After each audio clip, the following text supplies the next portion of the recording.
Mr. Secretary, thank you so much for being here.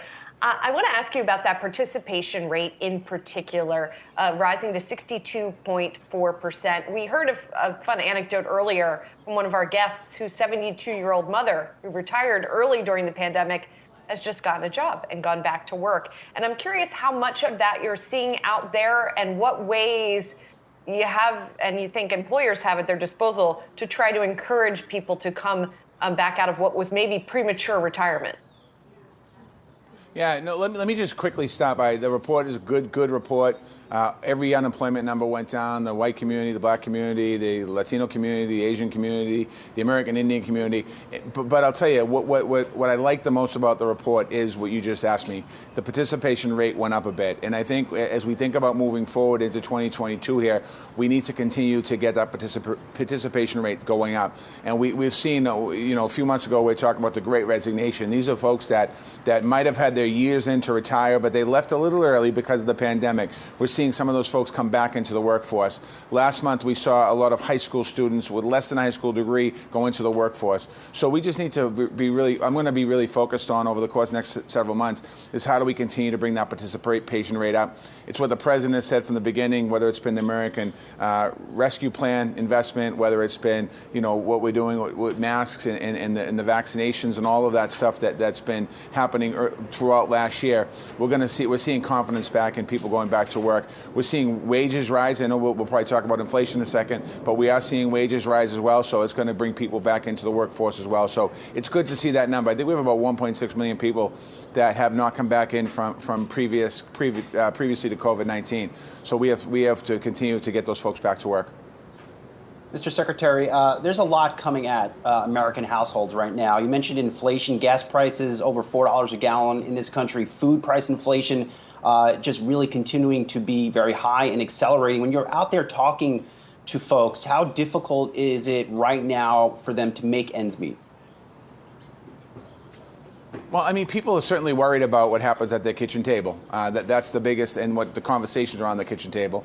And, and the president has talked about, he's working on bringing those inflationary pressures down and bringing costs at the kitchen table down for families in America. We have to do that. We also have to look ahead with the Bipartisan Innovation Act that's going through Congress right now, the CHIPS Act, that will help us create more opportunities in this country for manufacturing.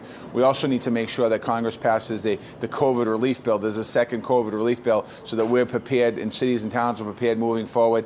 Cities and towns need to spend that American Rescue Plan money to make sure they continue to protect their constituents and their cities and towns, folks in their cities and towns. But I mean, I can't sugarcoat this, obviously. We have a lot of work to do, and we're going to do everything we can to bring those costs down. Secretary Walsh, when I look amongst the different sectors in this jobs report, and one of the sectors that's probably being pinched by those rising fuel costs the most, talking truckers. We saw that was one of the few areas where we saw a decline in employment. You've spent a lot of time with truckers over the past several months, is my understanding, riding along with some of them. We talked to a trucker recently who said she's sticking with the business even as she is seeing those fuel costs up. How can we help that industry, which helps us all, obviously, keep and attract and keep truckers? Well, yeah, I was just out in Tacoma, Washington, and Seattle, and Portland, Oregon, and I visited a trucking company, Yellow, who was putting on another class of apprenticeships. Certainly, they're part of the trucking plan that we have working at the White House to create more opportunities and pathways into trucking. You have companies, you have independent trucking companies, and I think that we need to continue to be very intentional about creating pathways into that industry. That's a good, strong industry that provides a living. Whether you're an independent trucker or you're part of a bigger company, if you're a part of the union, that's a really good industry. That industry has put good middle-class jobs all across our country for a long time. So we're focused on, that's part of the supply chain issue that the president has asked myself and Secretary Buttigieg to be part of. We created something called the 90-Day Trucking Challenge, where we have 100 employers right now that are getting, working with the Department of Labor, working with the Department of Transportation, and creating these pre-apprenticeship programs into trucking. We have about 200 other companies that have contacted us interested in joining this plan. So the focus on trucking is a real one, because it's an industry, quite honestly, that doesn't always make the headlines. It's in the headlines right now because of supply chain, and I think we have to take advantage of the opportunity of getting people into that industry. Mr. Secretary, 1 month ago, when we talked to you, you said you would like Elon Musk, Tesla CEO, to give you a call. It looks like that may have happened because you did, in fact, get to meet with him. What was your takeaway from that meeting, and do you think he is serious about unionizing the Tesla workforce? Okay, I say that last part. I didn't hear that. You say unionizing?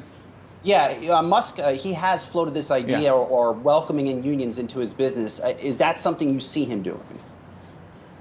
Well, we had a very good conversation. I was out there a couple weeks ago. We had a good conversation. We talked about the economy. We talked about manufacturing. We talked about a whole bunch of things.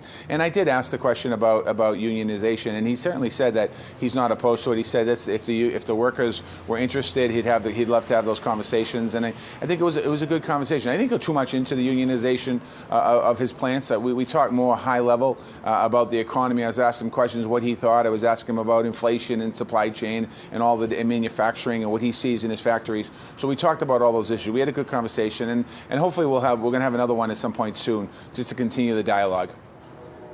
And I'm just curious, we haven't heard that much about that meeting.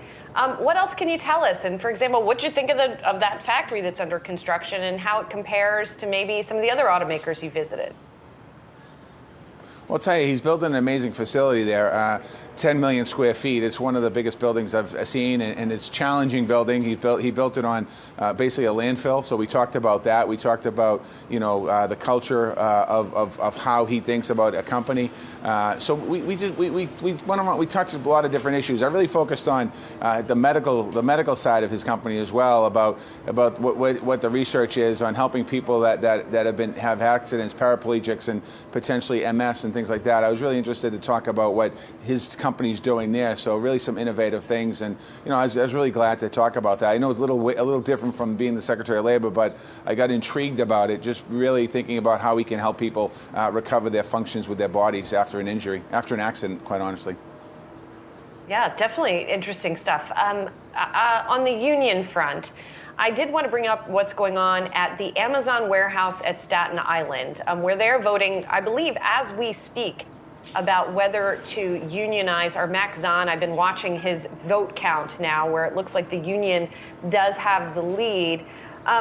What conversations have you had, if any, with the folks there making those efforts? And then what, I guess, if we see that Amazon unionization vote there, do you think we'll see a wave of that across the country? Yeah, as a Secretary of Labor, I don't have conversations necessarily with people about when an active organizing drive is going on. I'm in a very different role here as Secretary of Labor. Certainly, I encourage people, if they want to join the union, they should be able to join the union. I support that. I support the PRO Act, as does President Biden. But I also don't. I'm not part of the conversation how you should organize when it comes to something like the Amazon's facility or Starbucks or some of these other negotiations going on. Because at the end of the day, we saw with the Amazon situation, it ended up at the National Labor Relations Board, which is indirectly under the purview. Well, it's not really under my purview, but it's a separate agency. So I want to be very careful when I look at that. But I certainly encourage workers. Workers should have the right to organize, and employers should allow them that free right to be able to negotiate and organize if they choose. All right, we'll leave it there. U.S. Labor Secretary Marty Walsh, always good to speak with you. Have a good weekend.